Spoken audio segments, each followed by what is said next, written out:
Hello, everyone, and welcome back after a rather long hiatus. And I'm pleased to be back here for the Astral Journey show with Diane G., also known as Kumo Observer, and Diana Bowles, also known as Oil Painter, and White Dragon, also known as Paul. We are happy to have you back with us today, and we have to kind of gear ourselves up into something. So it was suggested that we work on some of the ancient civilizations. And so we're going to be presenting today. I'll be working in the background, but these fine people will be presenting on Lemuria, which is also called Mu, M-U.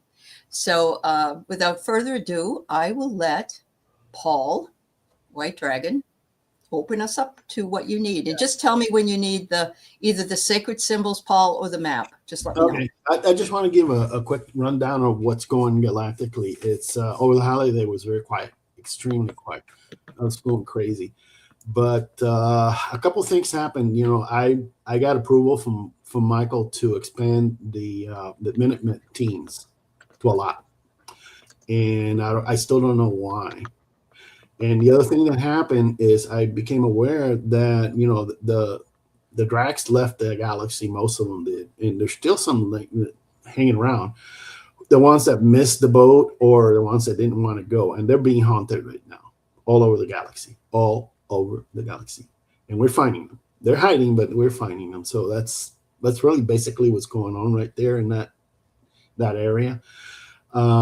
This year started really strange. I think we flipped timelines. I don't know about what you ladies think about that. Something major happened. And what I'm getting is like what worked last year is not going to work this year. And I don't know how that's going to how that applies to what we're doing. But and then the other thing was, let's start in the beginning is what I think we should do. And I said, well, let's just start with the Mu. The Mu is, let's put the first picture with the map up.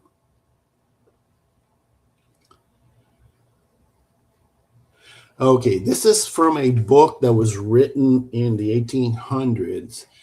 And they claim it's a fictional landmass that's between Hawaii, Easter Island, and the eastern, part of, I don't know where they were, but you can tell roughly where that is. It's just north of some of the those islands that you may be closer to that, Diane. So that's where it's supposed to be. I don't know. I really don't. No. Anyways, there's a guy by the name of Augustus Le Plongeon, 1825 to 1908, and he was a traveler and a writer, and he wrote about Mu, and he translated a lot of the stuff from Mayan texts that he found. And he wrote one book. There was another guy called James Churchward, 1851-1936, and he said it was in the Pacific, and it's those two books, you can buy them off Amazon and all your main bookstores, but I found free copies on the internet if you want to look at them rather than spend your money. You can go Google the Sacred Symbols of Mu, FMU PDF, and then you go to something called the Internet Archive, and then you get the PDF. You can download it or you can read it online, whatever. And then the other one is the the Lost Continent of Mu from Churchward PDF, and then you can get it the same way. How do I know about this? Well, a long time ago, back when I was young and stupid, I'm just old and stupid now. I started with the Theosophical Society. The Theosophical Society was a mystical kind of organization that Helena Blavatsky put together with another guy, which I can't remember his name anyways. So that's how I got started. And then she wrote this thing called The Secret Doctrine. It's very heavy. I mean, each book is around 700 pages, and there's two of them.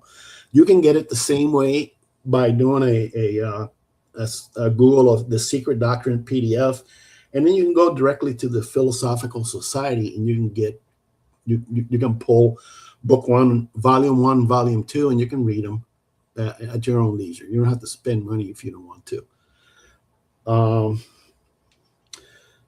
She talked about the stages of human evolution and the 7 great root races and sub-root races. And the root races is nothing more than ancient civilizations that came in groups. And each one of those main groups had like subgroups and subgroups. It's like kind of like a spider web. So the first one is they were etherical, non-physical. The second one was etherical beginning physicality. They're coming down from the top. The third one was Lemuria, and then Atlantis is number 4. I think Mu and Lemuria are kind of like tied together. And as far as I know, your lady said it's the same. And I have no doubt that it's the same thing, but I think it's time that separates those two areas. But we can find out. Then we have the 5th one, which is humanity. The 6th is the future spiritual hierarchy that we're entering. And then the last one is the final race to end cycles on Earth. So, but I don't think this is going to happen very fast, because according to Mu was 100,000 years ago to about 100 to about 16,000, and that covers Mu and Atlantis. Yeah, it's according sunk. to some of these books. It's sunk in 10,000 BC. Right. So this is like what's happened. Now, I was reading all this stuff, and this is very, very complex information. But then something popped into my head that this is tied to the Lyran migration and the Lyran wars and the Pleiadians. We can ask that question too and find out what the records say on that. I'm very interested, because I'm more interested in what the records say than what these books say. So that's pretty much what I want to cover. And one of the things now you can put up the second picture with the symbols, Aley.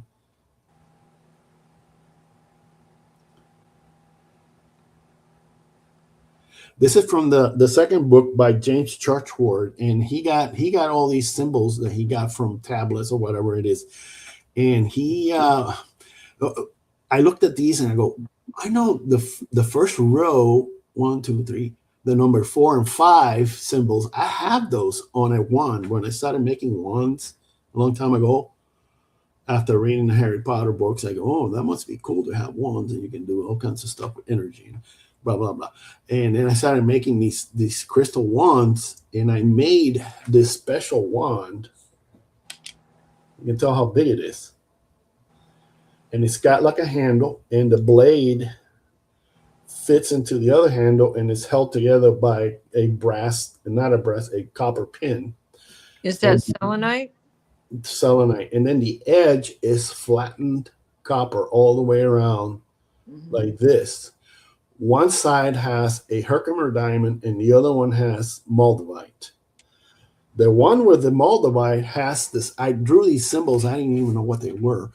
I drew the first, the plus with the circle on the moldavite side, and the other side with the Herkimer is just a plain circle. But this plain circle has I just looked at it, has a dash going through it. Instead of being plain, it has a dash. It doesn't have the one going up and down. Okay, so it's just horizontal?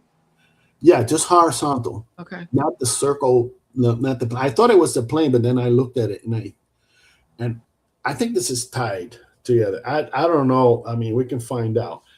Well, the circle with the cross in it represents cross borders. It represents the medicine wheel, north, south, east, and west.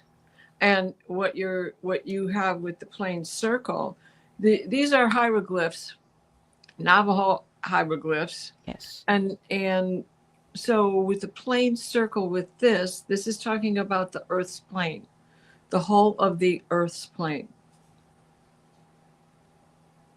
That's interesting. That's the horizon. When you have this, it's as above, so below, or this is the heavens, these are the grounds below, and the horizon line is what creates that. So the whole circle is the whole of the Earth. This is the equator. I don't use that one very, very often. I mean, I have used it before, but I've only used it to cut the cord, the negative cords for somebody who's in the family who's exiting. So that's the only time I used it. I don't. It's a special kind of thing as far as I'm concerned, and I don't know what exactly it means. So, But it's not Lemurian. I mean, the symbols aren't Lemurian. I have guess seen them it's much everywhere. later. I have seen them in ancient, like the Hopi things and Yes. things. Yes. Well, some of these are universal because, you know, nobody could write. No, we did. There wasn't a written language as we refer to a written language. So pictures, pictograph, that's how communication occurred between people with strange languages. So many of these symbols are easy to fit. You just look at them and you can figure out, you know what the snake is. You can tell what the sun is, the circle with the circle within, and all of the directions. That is the 8. I would look at that and think of Tob, which is the 8 directions, which is bear, who can put a paw and just hop around and put a paw in each of the directions at one time. So some of these, like the curly thing that looks like Aquarius, that of course is water. We have the sun rising and the sun setting. We have the sun at noon. We have the cross quarters. We have the moon. We have the full moon, and then the dark moon. And then with the 3 feathers, I would look at that and think that that's the half moon. They're very. I mean, I came across those symbols a long time ago in one of these other books that was written in the 1800s. I got to find out what the name of it. I mean, I don't own books anymore because I had like 500-600 books, and I moved a lot, and I couldn't move them all. There's too many of them. So, Yeah. so right now those books live on Kindle, most of them. So, I can get them on the internet. I know how to get them. You know what? Let me say one more thing about the Yeah. dark moon with the 3 feathers. Appears to be 3 feathers. When we look in the next row, and we see this, that's not the Ouroboros. That's the wind. That's the wind. So what do the 3 feathers represent? I have a clue. I mean, that's And the one next to it, I would look at that and think of it as a comet. that's possible. So, anyways, I mean, this is. I know that we started a new cycle. I mean, we ended a new cycle, and now we started a new one this year. So I think that's why all this old stuff is coming up. And we have. I mean, we are definitely in the age of Aquarius. The song has been fulfilled. Both the new moon, the full moon on the 3rd of January, and this new moon that we just got out of is those occurred in the 7th house, just like the song says. And the planets that were in alignment is Jupiter on one end and Mars on the other. Jupiter, Venus, the Sun, Mercury, Earth, and Mars was out here. And when the moon is in the 7th house and Jupiter aligns with Mars, they were opposite each other with a whole string of these planets in between. This was no joke. I have gone looking for that for years, and it showed up all on its own. for this new moon, for the full moon first, for the full moon, because the by the time we got to the new moon, Jupiter and Mars were still in alignment, but a little out of whack. On the time of the full moon, it was, they were all in a straight line except for Mercury, who moved so fast, you know, he just got into place. So we have had this time shift. You did feel it, huh? For sure.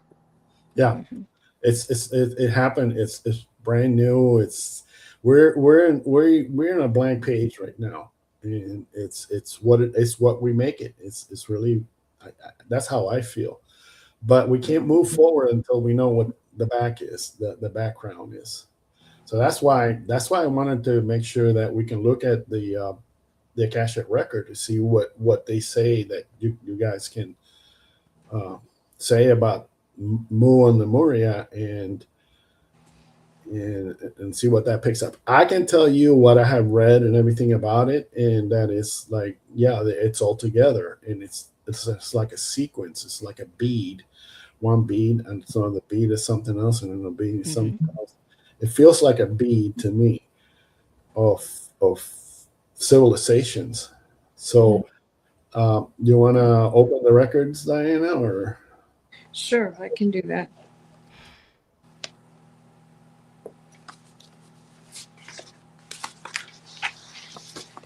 And Diane as well, yeah. Yeah, right. Yeah. Diane's already connected. I know. I can see her face. Yeah. Yeah, definitely. I can do the same, but I mean, the guy Jason, I talked to him yesterday. I said, "Are you there, Jason?" "Yeah, I'm here." Are you still helping us with the records? And he goes, "Yes." "Okay, fine, good. We're gonna need you tomorrow." So. Okay, let's begin by taking 3 deep breaths. Exhale through parted lips.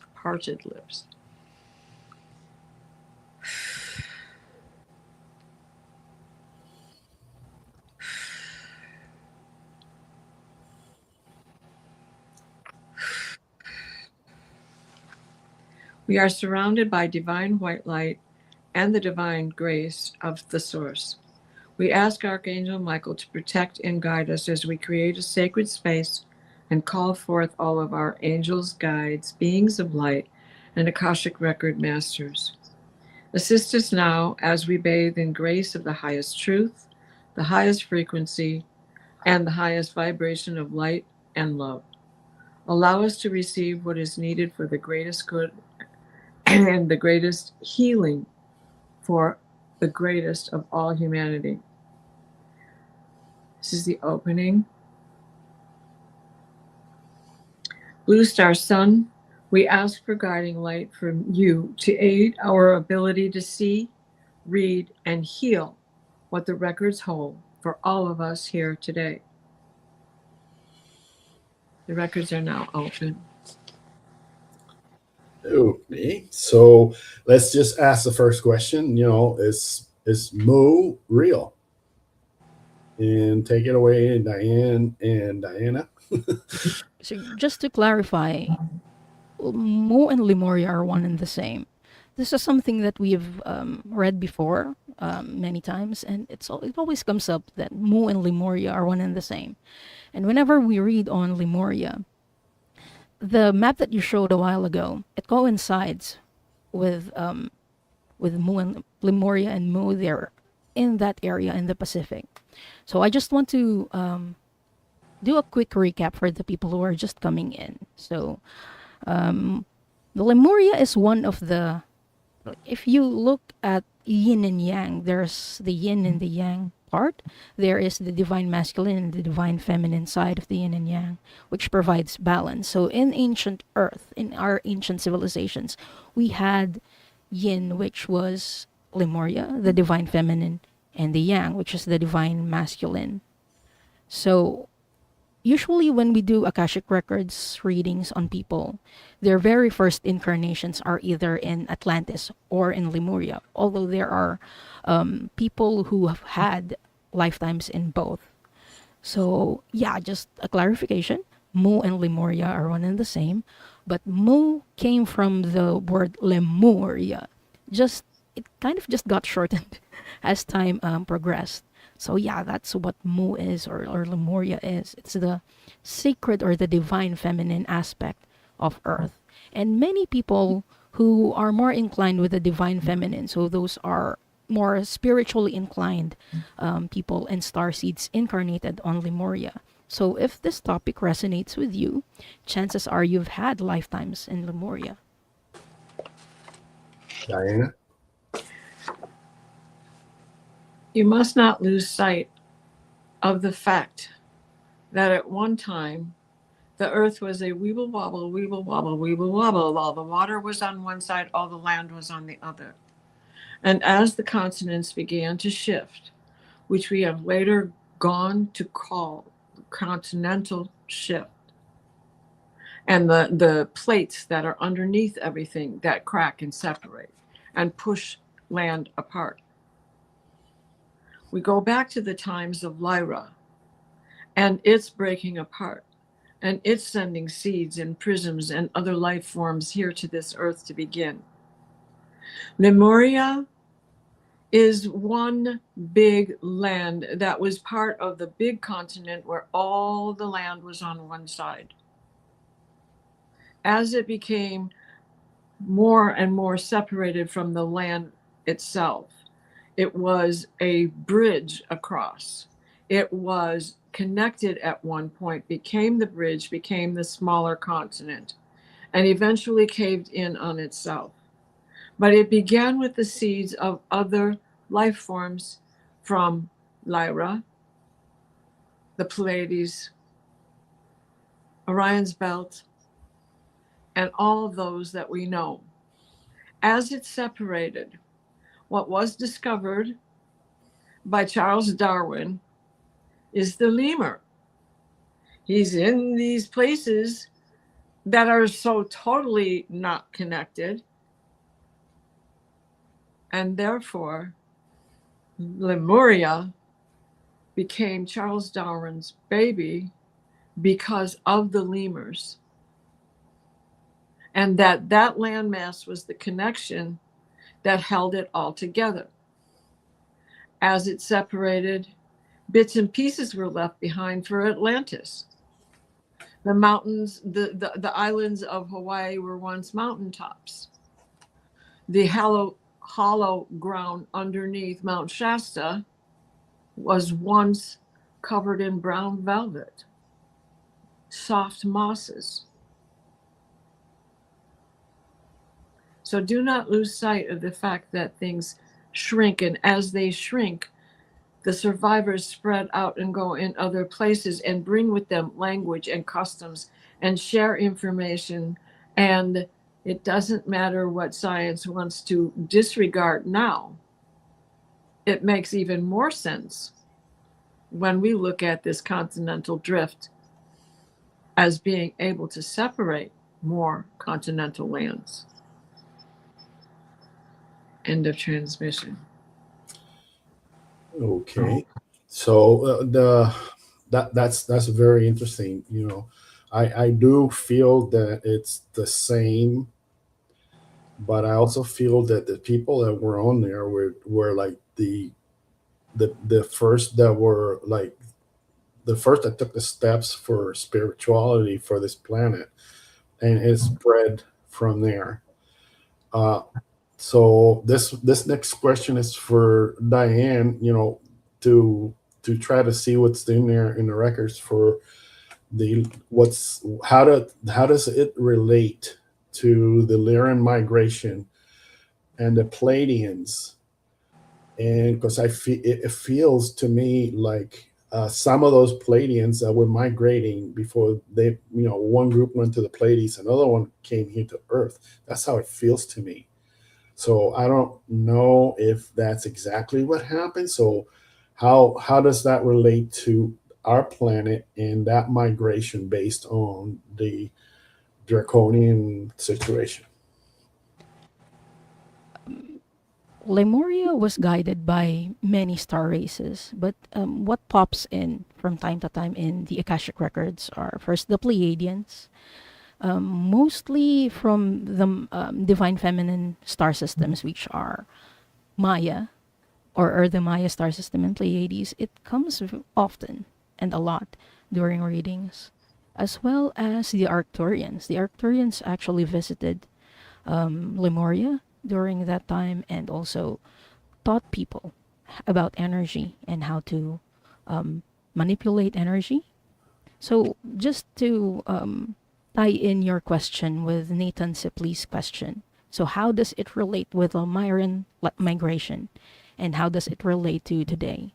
I think those are very much related because there are cycles that keep happening, such as the Lyran Wars. During the Lyran Wars, they were attacked, and there were issues about control and power. And that happened during the Lyra Draconian Wars. That also happened in Lemuria, which is, I believe, why the Lemuria topic is coming up a lot in today's time. Because we are having a lot of problems with government and the issue of power and corruption, and it keeps on happening in many civilizations. That's how it relates to us now. That's why it keeps on coming up.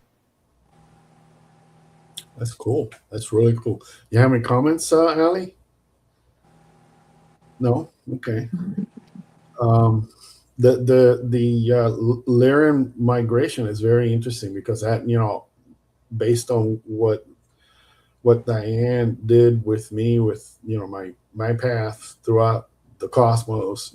I got my start in the Lyran area and in the Lyran wars, and how they the Drax came, and I was some kind of farmer, and they ran some big huge tank over my legs, and that's what triggered me and say, hey, I'm going to get you. And I've been doing that. This kind of works ever since, until they got kicked out of the galaxy. Right now they're out. And earlier in this lifetime, about 1980s, mid 80s, I had an accident in my house where I broke my left leg, and bone came out and everything. It was nasty. And and it just dawned on me that this is related to that thing a long time ago that came up to be dealt with. So I have somebody's piece of bone in my leg somewhere. I mean, they grafted somebody's piece of bone. This bone fell out. And I took the pieces, and we found in the garage, and I turned them into Christmas ornaments. My wife threw them away because she thought that was crazy. So this is how it relates to me, because you have to make whatever the information that we're giving out or what's in the record from the masters, how does it relate to you, and how does it help you deal with this new cycle that we're starting up? Mm-hmm. And then, in the 1800s, we had a lot of activity. I mean, it started with the Theosophical Society, and basically the persons behind that were the Saint Germain, basically, and other masters, Lemuria and those kinds of people. And they have an organization called the Brotherhood, or the Great White Brotherhood, Mm-hmm. which formed the basis for the I Am movement through Guy and Edna Ballard back in the early 40s here in the United States. So that's how this I Am movement started. But then, the information that was given them wasn't complete because people were not able to take the full information. So I think what's happening now, it's the rest of the information is coming out. I was involved with the I Am people, not with the Edna branch, but another one. But I was there. I took what I could out of it. I think personally that the only reason I was there is so I can get connected with Michael, Mm-hmm. and I did. And I left, and Michael and me are like buddies. I mean, we talk all the time whenever I need to, and I ask him questions, he answers, and he tells me. And before I take any major decision, I ask him, hey, I'm planning to do this. What do you think? And he tells me. And we have meetings on my ship. And every time every time I feel kind of like down and whatever, I go up to the ship and I hang around with the girls. The girls is the Athena and my ship, Diana, and they always present to me like ladies, you know. The the Athena presents like Xena, the warrior princess. You remember that TV show from a long time ago? That's how she looks like to me. And Yeah, then a warrior. Xena, the warrior, she looks like that. She's very, you know, So intense, but she's also very loving. I mean, you don't want to mess with her. That's all I can say. And then the Diana presents like a Greek goddess, beautiful hair rolled up in a bun with white toga and gold things hanging on her. She's just like, she's very classy, extremely classy lady. And she's so, both these ladies are Arcturians. So the Arcturians have been around the earth trying to help us in with the situation with the Pleiadians. You know, as far as I understand, the Arcturians ascended their planet a long time ago, and then they helped the Pleiadians ascend, and then from there, now they're trying to help here the Earth. This is how I yes, understand it. there are several star races who helped Lemuria. So yeah, some of them are the Syrians, some of them are Mintankans, Arcturians, Pleiadians.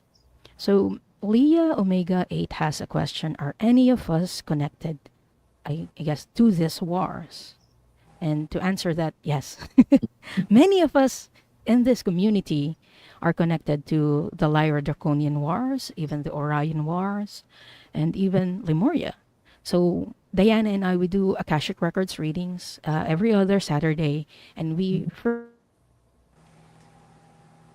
Friday, tomorrow. frequently read about who are connected with these wars. So it's like, yeah.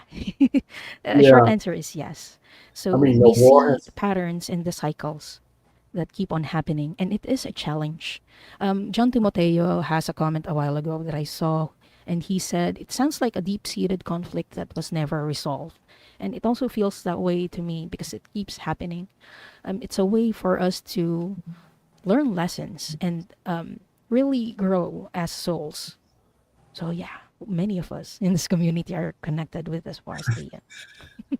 Yeah, I can say that, you know, a long time ago, and this came out with some of the readings that Diana did with me when I asked her some questions, you know, but back about Maldek, which is the planet that blew up, and it's between Mars and Venus, I think, the asteroid belt. There used to be a planet, Mhm. and it was I was at the time I was running a spaceship trying to get people off the planet before it got blown up and stuff. We took some of those people off into a space station. From the space station became too rowdy because some of them were not very nice, and some of those uh, characters we know right now as some of the ones that are making trouble right now.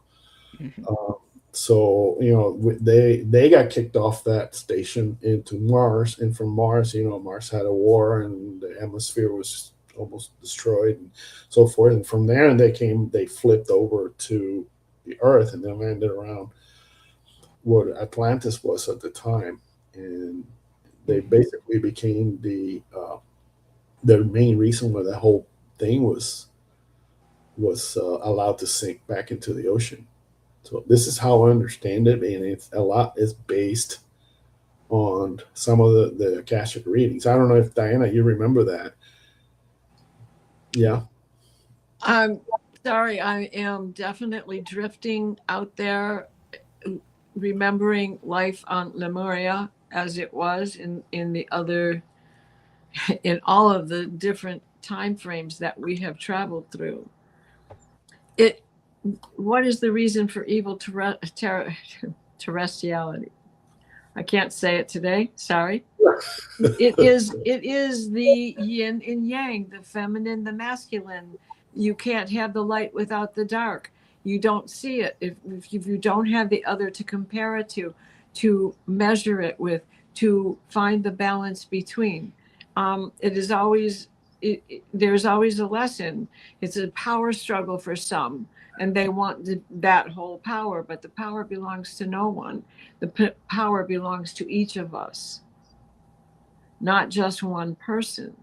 And the if we go back to Lyra, because as the prism explodes, it's because one was getting a thought, and that thought is, well, somebody has to have power, and it made them implode. They just went kaboom. Are you nuts? That shouldn't be happening. And we find ourselves repeating. History repeats. And the whole world is in this repeat again. And a Pluto return to add to it. Yeah, I understand that the reason some of those experiments failed is because there wasn't enough people holding the balance at the time, and it happened way back then, and it went underwater. Then it happened in Atlantis, and it went underwater. But this time is different. Some of the same players that were back then who were responsible for that are here right now. It's important. I just want to say, anybody putting up a question that's personal, like who was I or was I there? We're not doing that today. These are questions about the civilization of Lemuria, if you wouldn't mind. Thank you. And anybody doing that, join Diane and I tomorrow. We'll be on at 5 o'clock Eastern. Yeah, you can ask personal questions, which is excellent. Let me read this list, because I could never memorize it, but we have to realize that Lemuria and Atlantis are just the most famous. They are not the only things that have disappeared. So there is Argatha, which is hollow earth. And then there's Avalon that comes and goes out of the mists. And there's Beyond, which is Slavic, but it's like Lorna Doone. It appears and it disappears. It's like Avalon. It has that same tale from Avalon to the Slavic nations, to Ireland, to Scotland. And then there the Isle of Brasil, and that is an Irish tale. And then I can't say it because it's Welsh, but it's Cantera Gwald, and Dura, which is the Lord Krishna's disappearing land, and the Iram of the Pillars, that is mentioned in the Qatar, and then Atlantis of the Sands. Well, that's Arabic. That's Arab. And then we have Jomsburg and Vignette, which is in the Baltic Sea, which is, I think, what you were just making mention to. And then we have Kumari Kandam. Now that also refers to Mu and Lemuria, but that's the part that sunk into the Indian Ocean. So that landmass that was connected in the Indian Ocean and into Australia and held all of that together was at one time part of what was Lemuria, Lemu, and Mu. So there's so many of them. The rocklands in Wales, which is named for Prince Helig, and that's another Welsh word that's so very hard to pronounce, and Leonese of which is where Tristan came from Arthurian tales. That's another Wales place. I'm sorry. Well, Cornwall. My mistake. Sorry. And then think about Shambhala and Shangri-La. They're connected. That's Tibet. And there's so many. The 7 cities of gold. Another 2 that I can't pronounce: Carbona and Cunara and El Dorado. There's 3 of the 7 cities of gold that were found by the conquistadors, and they've disappeared. Where'd they go? And then east, which is of Brittany and New Zealand, but Zealandia is what it was called when all of that was connected. So just as the ocean can change in the middle of the water, when you're looking at it, you don't know where you're at. You think it's one just big body of water, but here's the Caribbean Sea, and here's the Atlantic, and here's the Pacific, and over there is the Indian Ocean, and over there is the Baltic Sea. So, you know, I mean, you can be on all these different lands and know, because borders didn't exist the same way as we think of them today. And there was a time when there weren't heavy power struggles because the world was shaking. Yeah, and in each one of those instances, I think the ET influence is becoming more clear to me. I mean, at least to me, because of the migration situation and the Pleiadians and all the other races that are coming down here to help us out. Like I said, it's this time it was different because they brought in more people. This is how I understand that the call went out. Listen, we got to help Earth, the Sun. We got to help Gaia, and blah blah blah. And they took a lot of volunteers, and they allowed those volunteers to come in first, have first choice from the line of people who are coming in. So they got to butt the line, you know, on the front, you know, skip everybody else because of that particular work.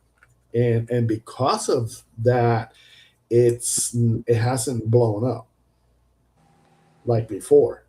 And we're headed towards a very good place. I mean, it doesn't look to us right now like it is. The situation politically in a lot of places, wars everywhere, you name it, is conflict. That's all going to go away eventually. Even the monetary system is going to go away. And this is the progression that I'm trying to get people to understand.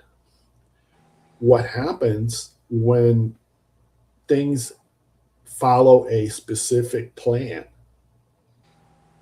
and it's all planned out. I don't know exactly where the plan is. I'm just a player in it. So what do you think, Diane? You're talking about the cycles? Yeah, the Or cycle in and how it the relates plan? to us here.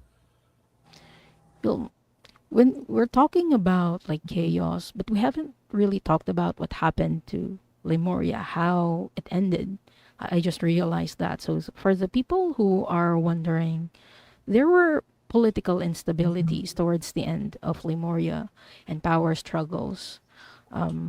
There were some crystal technology that were used in Lemuria, and there were some people who wanted to take that, and also there were changes in the weather and the climate during that time. And when we check the records, at least for me, I saw that people were being dispersed during that time. So I was seeing some comments from our chatters, who were saying, okay, I was from Lemuria, but then I moved to South America, which actually happened during that time. The people from Lemuria, when all of these chaos were happening, they dispersed, or some of them dispersed and weren't included in the fall of the landmass. But there are some landmasses that are still around now. You mentioned, Paul, about me being close to Lemuria. That's because Philippines, I believe, used to be a part of Lemuria. It drifted off from the main continent. So yeah, in that sense, Yeah. I'm still in Lemuria. And But you're being Pleiadian. I mean, I can see exactly what you got there. I mean, you got yeah, some work to do, girl. You got some work to do, girl, and you're doing it. I mean, even though if you don't think so, you're doing it. yeah, I'm back. I was here before and I'm here again now. So let me just Yeah, read the a whole thing question. in my view, because I see it from a different point of view because I'm exposed to a lot of stuff that if I can tell you what it is, and I can't really, it's you go no, he flew over the cuckoo's nest, all right. So Well, it, let me address this question, because this yeah, is a very good question. All right. Okay, Babylon was the crack nut, right? They were crazy people. They were hedonistic, as you say. But what was going on with the world prior to that, with Lemuria and then Atlantis rising to power and falling apart, and all these other little lands, you know, you're comfortable, and it's okay when it's free for everybody, when there's a lot. But now you are in a cataclysmic state, and it is shaking, and now we have to have power grabs, because I have to have something left. I got to keep what I got, and I got to have something to live on. And so that is how that whole power play was enacted and going on, as these continued birthing of the earth, to get to the point where it wasn't such a weeble wobble on the axis. You know, we think of life, we think that they're all going to look like we look today. No, they didn't. You know, they had more traits that were closer to their starseed beginnings. Like, we have tall whites, and we still are carrying those traits with us. Or Hadarian, you look at my face, I know when I look in the mirror, I can see the Hadarian. But, you know, they're less noticeable because we're comfortable with having all these different races around. So Babylon was already in the process of conversion, and Moses left and went up the mountain to get the tablets, and they all went to hell in a handbasket. Let's party. He's gone. Nobody's babysitting us. It wasn't so much about the money grab as it was just doing what I felt like doing when I felt like doing it. And so when he came down and saw what was going on, he threw the tablets at them and broke the first set of tablets. Went back and got a second set. So yes, but it's not quite the same, because Babylon wasn't about power. It was more about, you can't tell me what to do, meh. You know? I mean, there's a lot back in the earlier in the 1800s and the earlier part of this and of 1900s. There was some very good information that was out there, except a lot of people don't understand where it came from. I mean, there's a lot of unveiled mysteries. By the first book about the original I Am people. I'm talking about not the offshoots. Saint Germain gave Ballard all this information about all these different civilizations. And you can get unveiled mysteries online too, the same way, by doing a Google on it, and you can get a PDF, or you can buy the books. I have the book myself, and how I got it. I mean, there was a I Am temple right downtown Miami, and I went there and I wanted to get in. They wouldn't let me in. That was a long time ago. Oh no, you're not a member. Blah blah blah blah blah. Whatever. So I knew a lady. I says, go in there and buy me these books, and she bought a bunch of books and gave them to me. I mean, that's how I got a hold of them. But you can get them online now. I mean, you don't have to do that kind of stuff. And back then, there was no internet, so there's a lot of Books information are, around. yeah, they are much more accessible now. Yes. So we have a good question from Old Windwalker, who is asking, did the people of Lemuria and Atlantis interact? From what I remember, they were here around the same time, or that's what I understood anyway. I could be wrong. I believe this is correct, that they were around at the same time, although Lemuria started earlier. But I don't believe that they interacted. They were aware that the other one exists, but they didn't interact. From my understanding, they were on different sides of the world, so they didn't have a chance to interact. How about you, Diana? What have you seen in the records Along about that this? same train of thought, absolutely. And Atlantis was left behind as Lemuria crumbled, as Lemuria sunk, as it disappeared. So I think it's Plato that said that Lemuria did not sink until 45 AD or 46 AD, somewhere in there. But when Lemuria was crumbling, they became more aware of Atlantis, because they were escaping to there if they could make it there. However, they could. What mainland are we going to? Where are we going to go next? If an earthquake comes and it gives this big chasm in the land, and your son's on that side and you're on that side, and there's no way you can get to each other, you just start a life where you are.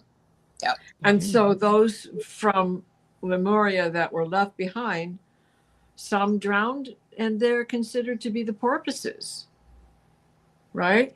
And the dolphins and the whales, the intelligence, the intellect of the mammals in the water. So then when Atlantis went, there were people that survived that cataclysm. No, it was Pompeii that was buried in 45 AD. I apologize. And there's another one. There's another city that disappeared, right? Under It's witness. important to also know that Plato wrote about this, and the Greeks wrote about these in their writings. Yes. Not Lemuria, but definitely Atlantis. Atlantis, Definitely, definitely. So, yeah, Atlantis fell long before Pompeii. Sorry, please forgive me. But when Vesuvius went off and buried everybody, there was so much ash on there that it was just recent that all those bodies were found, late century of the 20th century. Mhm. So, you got to believe that those places were there because it happens all the time. They've been predicting California falling off for all of my lifetime. Mhm. And we can't be surprised when it happens because we have that continental drift. We have those plates underneath and the tectonic plates and the cracks and the fissures and this and that. And then let's do some fracking just to make it a little bit better, a little less stable. One of the things I tell people, like, how can you, who ask me, like, how can you say that Lemuria existed and that it drifted away? Like, just look at the people who are actually living around the Pacific area. We look alike. Yeah. I've been mistaken for a Mexican several times, Right. several more than I can count, and I look Native American as well. So, Case in point, definitely. Mhm. yeah. So I believe that we are genetically related. We That's all right. came from Lemuria. We just kind of drifted away and dispersed from Lemuria, but we still have the same genetic makeup. Yeah. Right. Some of us still have Rh negative blood. Yeah. Well, the same dispersion happened with Atlantis because it didn't all fall down overnight. I mean, it was in several No. stages. But So a lot of people dispersed. Well, and again, there you see people struggling not just for power, but to grab. What can I have at the end? Because this is going to happen. What can I take with me?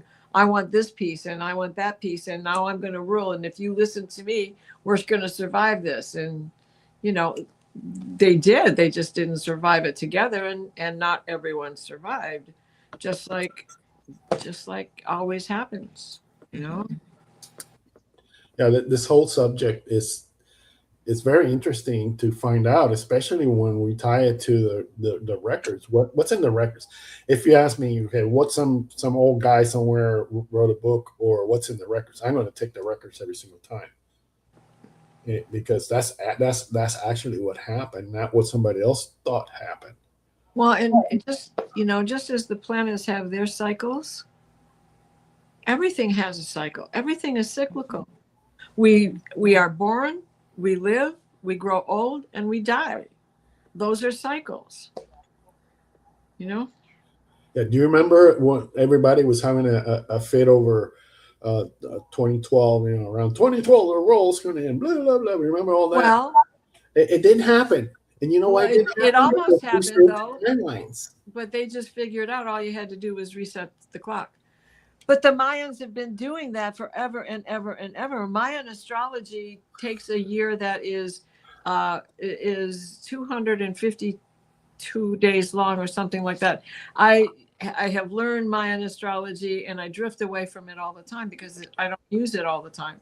But every once in a while I go back and refresh my memory on all this stuff.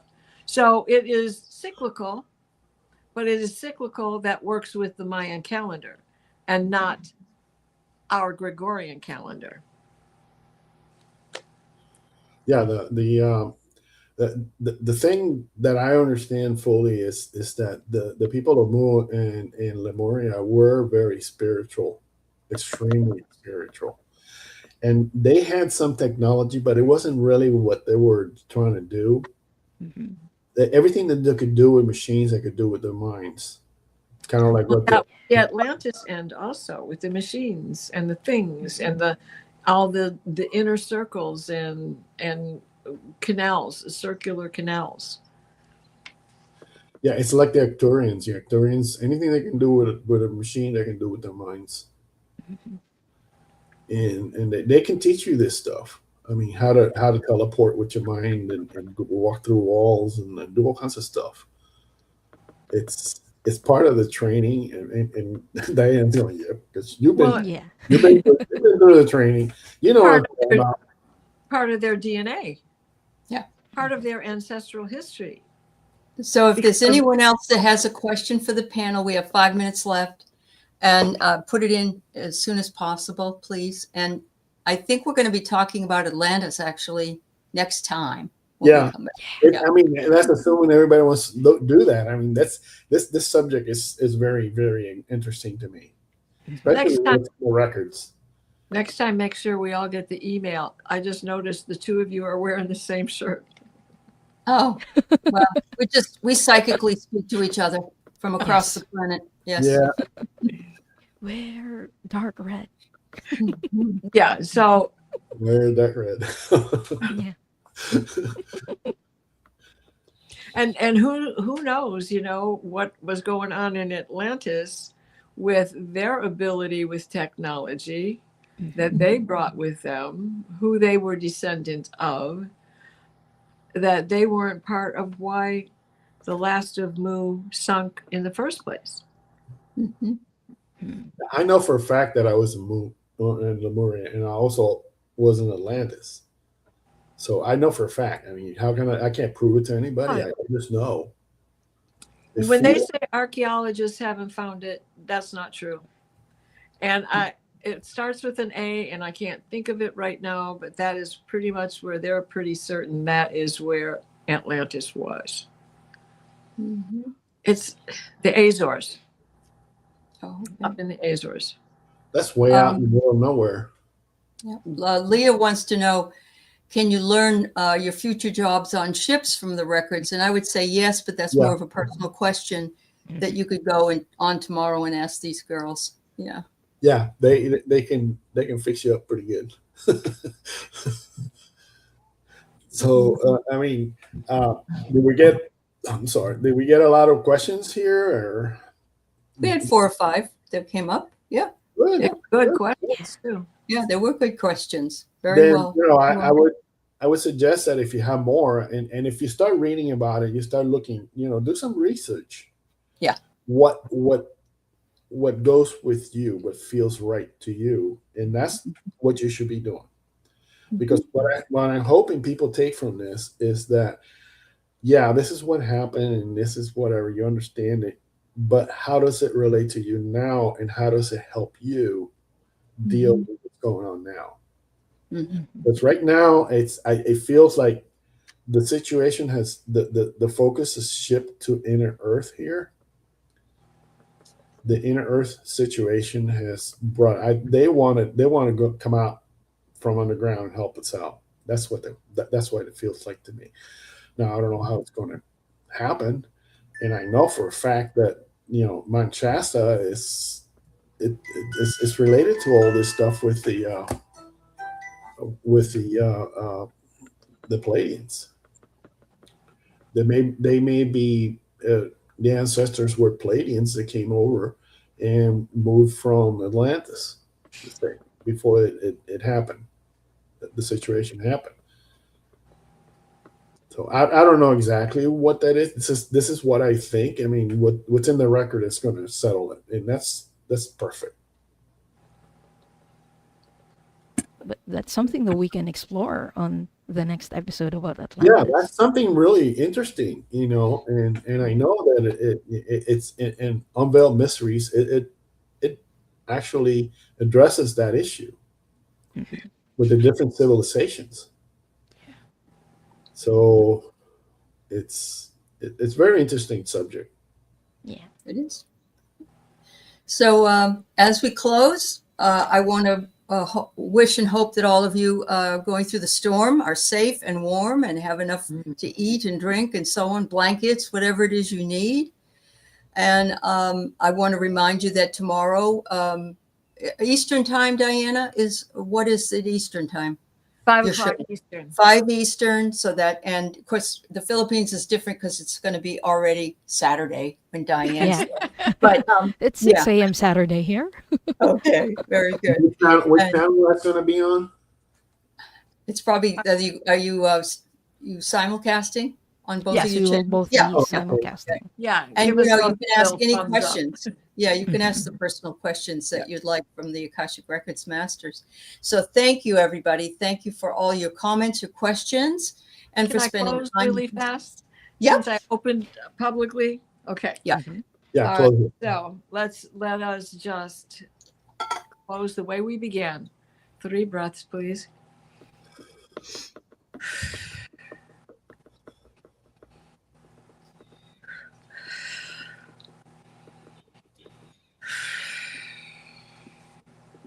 Please place us in a steady stream of divine white light, the white light of divine guidance and divine grace. Michael, wrap your blue bubble of protection around us that shrinks to fit as we step into the healing teal green orb of Raphael that floats and shares and spreads and transfers. The divine white light, the white light of divine guidance and divine grace. So mote it all be.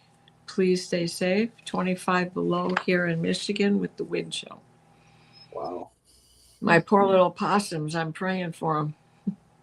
You have to make some sweaters next time. It's 76 where I'm at. Get the Alrighty. combs out and the spindle. And Thank you, Diane G. Thank you, Diana. Thank you, Paul. thank We'll see you guys Aley. soon. Thank you. Bye-bye. Bye-bye.